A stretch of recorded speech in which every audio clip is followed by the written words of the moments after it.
Let's continue the discussion on problem 14-21. I'll just discuss for tonight. Question in 14-21 is, what is the estimated fair value of the non-controlling interest on January 2, 2017? And we normally determine the presumed fair value of your NCI or the estimated fair value of your NCI by making a reference to the consideration paid for the controlling interest. So in this problem, our controlling interest is again 80%. And how much did we pay for this? Our controlling 80%. Our controlling interest is 80%. By the way, there's something new with this problem. This is referred to as acquisition by stages. First, you've acquired investment in stocks with less than 20%, and later on you acquired additional assets, which would convert your ownership stake to a controlling interest. So first, you had existing 10%, and then you added 7,000 additional shares, thereby increasing your total stake at 80%. So basically, class, the rule here is to restate everything to their fair value. Okay? So, you acquired the additional 70% class at 630, while you acquired 10% at your initial 10% at 80,000. The common error here, class, is for you to simply add 630 and 80. But again, as what I've mentioned from the very beginning, in business combination, class, everything is at fair value. So what will happen then? No issue with your 630,000, but as to your pre-existing ownership interest class, as to your pre-existing investment, you will have to restate it to its fair value at the time of the combination. So you will not be using the 80,000 class. You should be using the fair value of the shares. And how do we get the fair value of the shares? By making a reference to our recent acquisition. What is our recent acquisition? The 7,000 additional shares. And how much did we pay for the 630,000 class? How much did we pay for the 7,000 additional shares? 630. That means per share, the value per share is 90.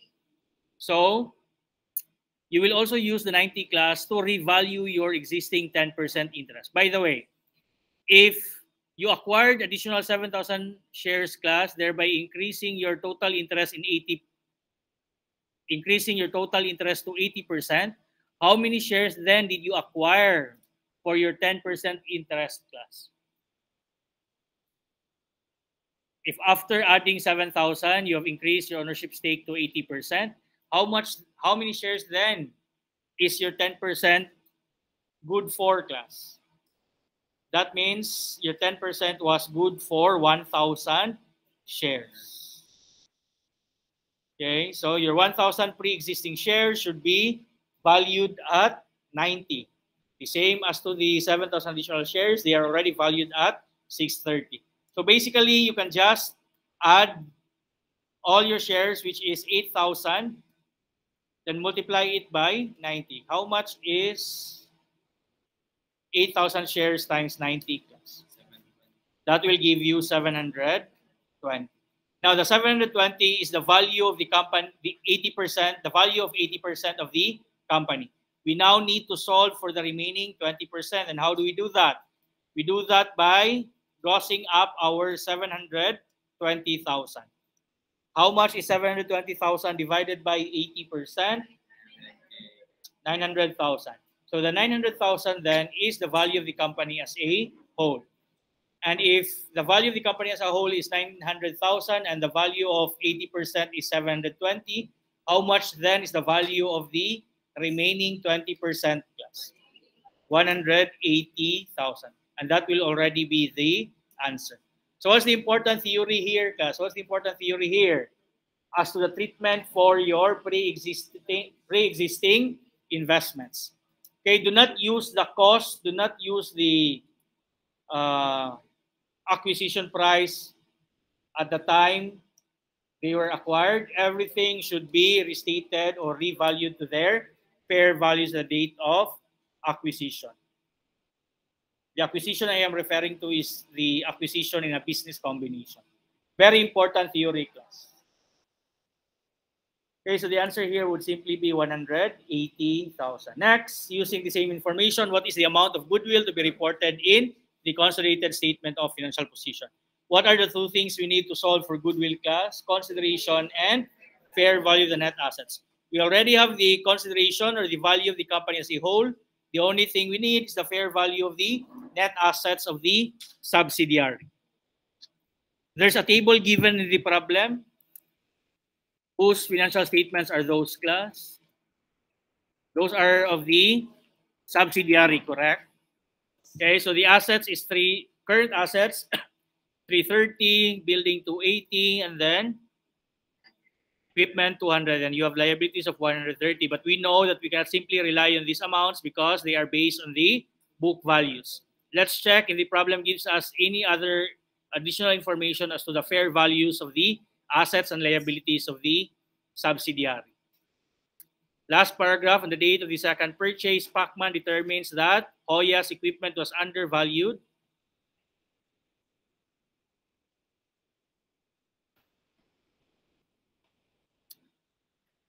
I just realized this is about Pacman and De La Hoya band. I realized how long ago that fight was. How old were you in 2012?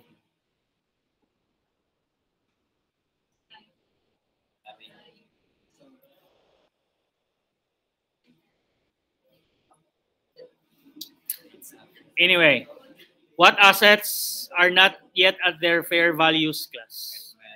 Just the equipment?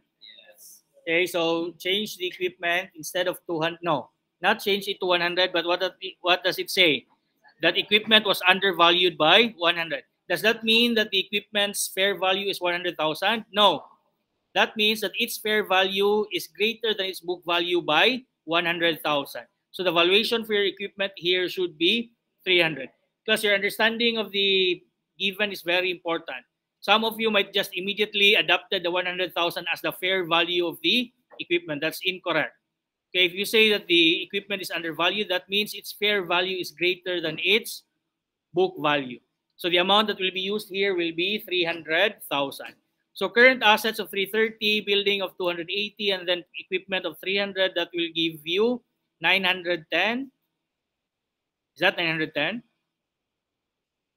33, yes, 910 minus liabilities of 130, that will give you 780. 780, and that is your fair value of your net assets. Okay, basically we can already proceed with the computation of goodwill, but I always want you to complete the table, class. Let's complete the second row first. If the fair value of the net assets is 700, is it 780, 730? 780. How much then is the proportionate share of the controlling interest of 80%? How much is 80% of 780? 784, sorry, 600, 624. And then that means the share of the non-controlling interest is 156. Okay, and is everything in order? Is our presumed fair value of the NCI greater than the proportionate share of the NCI in the net assets of the subsidiary? Yes. So everything is in order. We can now proceed to the computation of your goodwill. How much was the value of the company as a whole, class? 900. And then minus the fair value of the net assets of 780, the goodwill is 120. How much then is the goodwill attributable to the parent?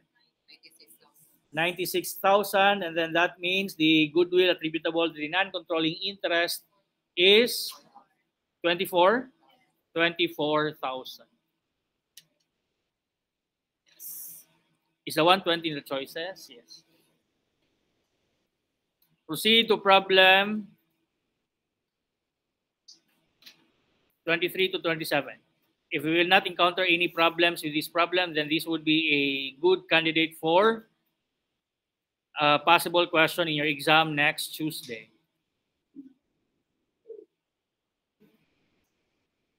So basically, class will have an exam for this chapter, but understand that the first chapter is already an important part of the current chapter. So basically, our exam would be for the first two chapters.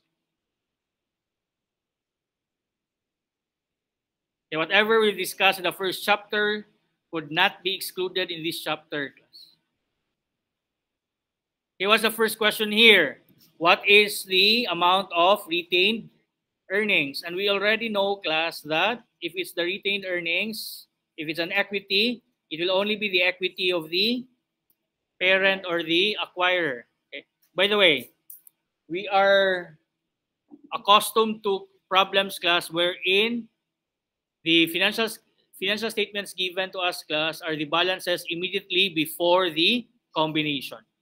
What is peculiar with this problem, class, is that the balances given here are the balances immediately after the combination. How do I know? How do I know, class, that this is already immediately after?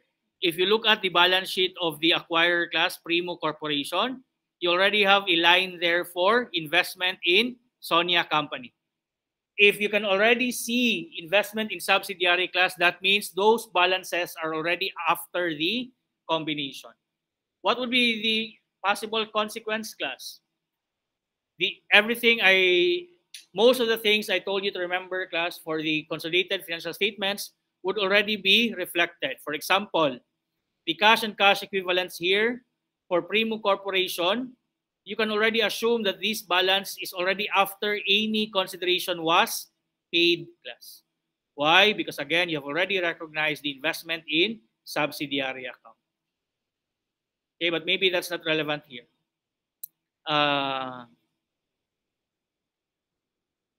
First question here is what amount of retained earnings is reported in the consolidated statement of financial position?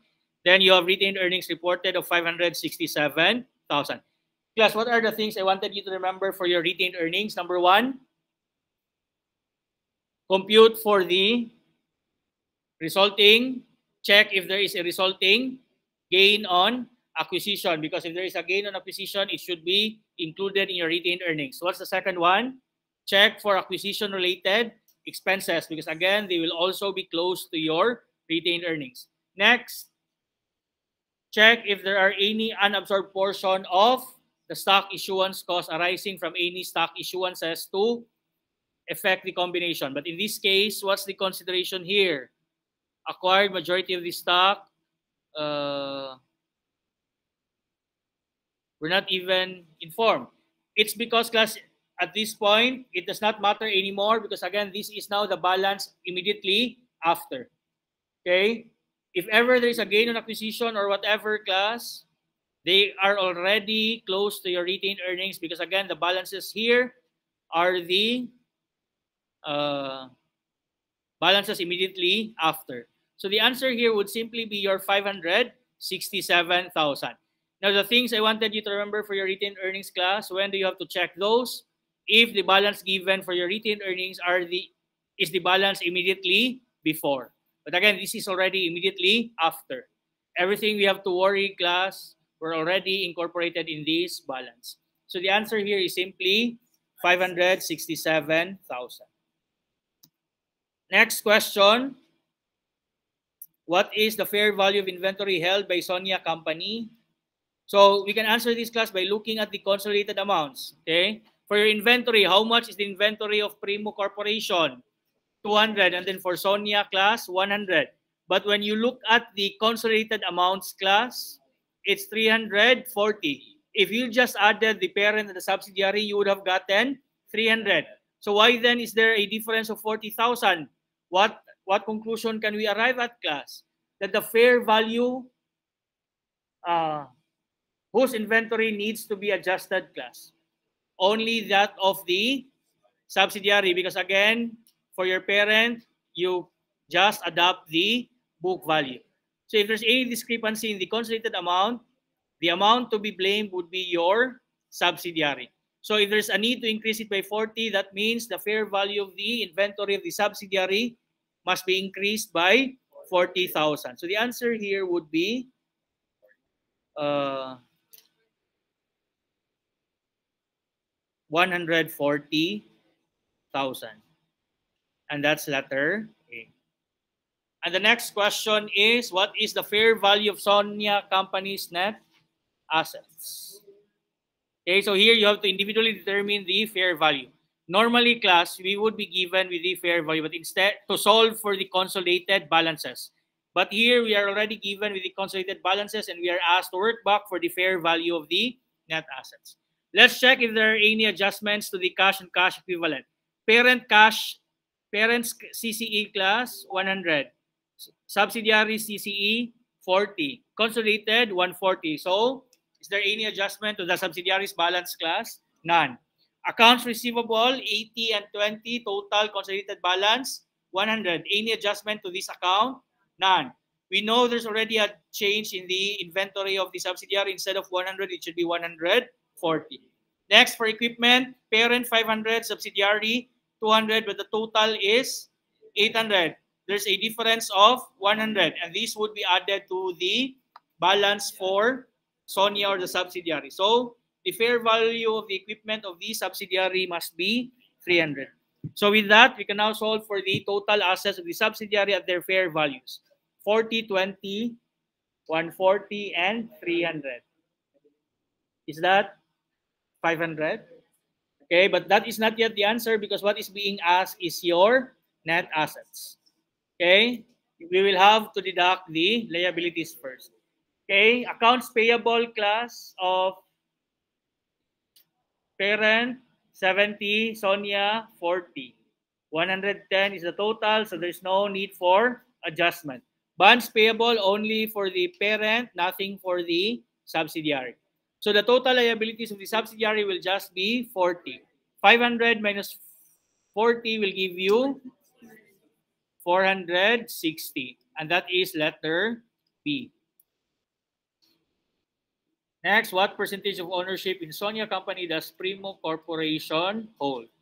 How can we determine this one?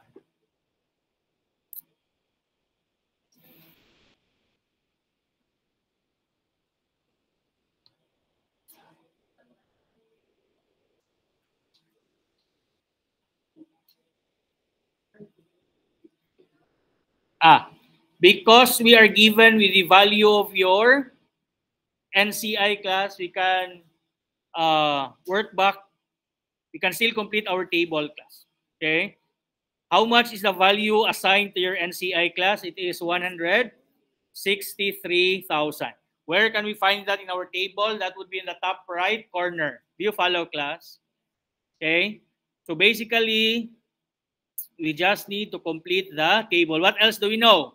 We know our fair value of our net assets. How much is the fair value of the net assets? 460. But we do not know how to apportion the 460. Okay. Sige lang. But what else do we know? We also know our goodwill. Our goodwill is 10,000. So if the resulting goodwill is 10,000 and then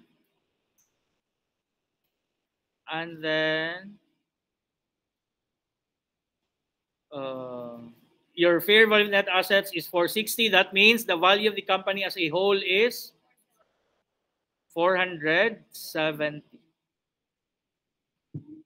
Okay, so if the value of the company as a whole is 470 and then the NCI is 163, how much then is the consideration paid for? How much? We do not know, sir. How much did we pay for, class? We will know how much we paid for, which is 307.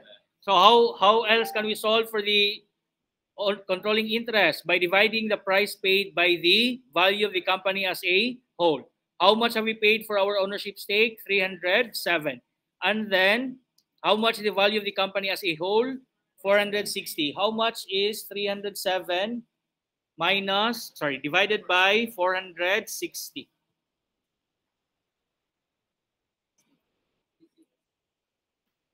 How much?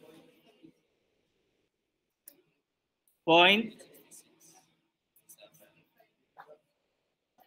But how much exactly will appear in your calculators? 307 divided by 460.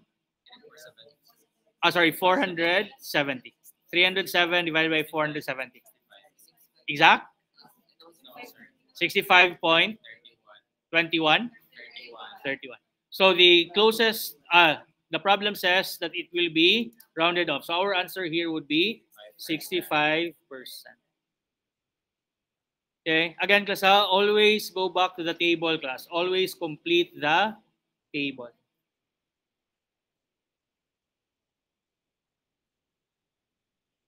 What's the next question? What amount? Oh, we already solved the next question, class. What amount did Primo pay to acquire the stock on January 2, 2017? Our answer is 307,000. And what is the allocation of the goodwill? Meaning you will have to complete the table, class. You apportion the fair value of the net assets using 65% and 35%. How much is 65% of 400? Was it 460? How much is 65% of 460? 199? 299? Deduct that with the consideration for the 80% of 307. 307 minus 299, that will give us 8,000. Next, and that's the only 8,000 choices. But nonetheless, let's solve for the share of the NCI. The NCI was 163. How much is the proportionate share of the non-controlling interest in the net assets of the subsidiary? 460 times 35%. How much is 460 times 35%? 161. So 163 minus 161, this will give you 2,000. So the proportion, the share of the NCI in the goodwill, or the goodwill attributable to the non-controlling interest, is 2,000. The answer here would simply be bravo. Okay, and that's it. Let's proceed to the next problem. Are these the last two? Question here is, what is the amount of the non-controlling interest in the consolidated statement of financial position on the date of acquisition? Okay, we can do this by filling up our table, class. What information do we have? We purchased 8,000 at 64 per share prior to the purchase at the following statement of financial position. Meaning these balances are the balances immediately before, class. Okay? Again, now you have to be careful of now with the balances, whether it's immediately before or immediately after. Who is Jenna, class? Subsidiary. Okay? On June 10, 2017, Jenna's inventory had a fair value 400 and equipment worth 500. First, let's solve for the goodwill, class. For us to solve, is the goodwill being asked in the last question? Okay, by completing our table, class, we'll be able to solve these two. Do you follow? Okay, so the consideration, let's start with consideration. 64 times 8,000, that would be 472. 512. 512,000. Okay, next, fair value of the net assets. Cash, 20. Inventory, fair value is 400. Equipment, fair value is 500. Class, the subsidiary has a pre-existing goodwill. Will this be relevant? The answer is no. Okay, why does the subsidiary have a pre-existing goodwill? Sometime in the past, it was an acquirer in a business combination. But again, the fair value of your goodwill will always be 0. Okay, so cash 20, inventory 400, equipment 500, goodwill 0. So you will have 920. Is my total correct? 920 then minus liabilities of 250. That will give you how much? 670. And that will be the fair value of your net assets. Now let's complete the second row of our table by apportioning the fair value of the net assets between the controlling interest and the non-controlling interest. How much shares? How much is our ownership interest, class? We have acquired 8,000 shares. How many shares were outstanding? Again, it's not given. It's not given, class. It's important for you to be able to figure this out. The common stock is no. Yeah, Jenna is a subsidiary. The common stock is 50 and the par value is 5 pesos per share. How many shares then are outstanding? 10,000. 50,000 divided by 5 will give you 10,000. Because again, it's not always 80% class. Okay? How many shares did we acquire? 8,000. Total outstanding shares, 10,000. So 8,000 divided by 10,000, the controlling interest is 80%. So 80% of 670 will give you 512. Sayop, Yapon? 670 times 80? 536. 536. And then 20% of, was it 670? Yes. Would be how much? 134. Now let's complete the first row. Since the fair value of the NCI is not given, we need to solve for the presumed fair value of your NCI by grossing up the consideration paid for the 80%. How much did we pay, class? 512. 512 divided by 80% will give you how much? 640. So 640 is the value of the company as a whole, and then minus the value of the 80%, which was, so that will give us 128, and that will be the presumed fair value of the NCI. But we will have to check. Is there anything wrong with it? Is it greater than there's something wrong? It's lesser than the proportionate share, class. How much was the proportionate share? 134. Okay, so this is now the scenario that I've been warning you, class. If you did not complete the table, you would have ended up with 128,000. Again, the value that will be assigned to your NCI should not be lower than the proportionate share of the NCI in the net assets of the subsidiary. And I have explained why that should be the case. Okay, and what do we do if ever the presumed fair value of the NCI is lower than its proportionate share? Override, class. Okay, restate it to the proportionate share in the net assets of the subsidiary. So instead of 128, we will have 134. And what else will be affected? The value of the company as a whole will also be affected.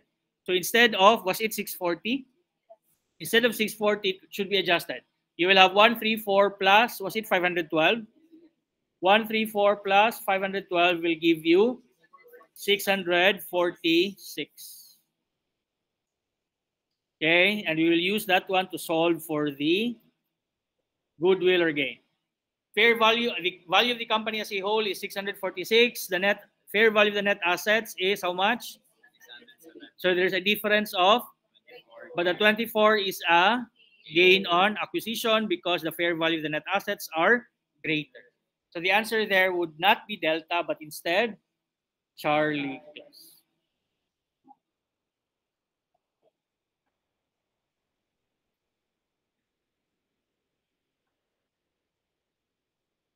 So perhaps I will choose to include this problem in the exam. Okay.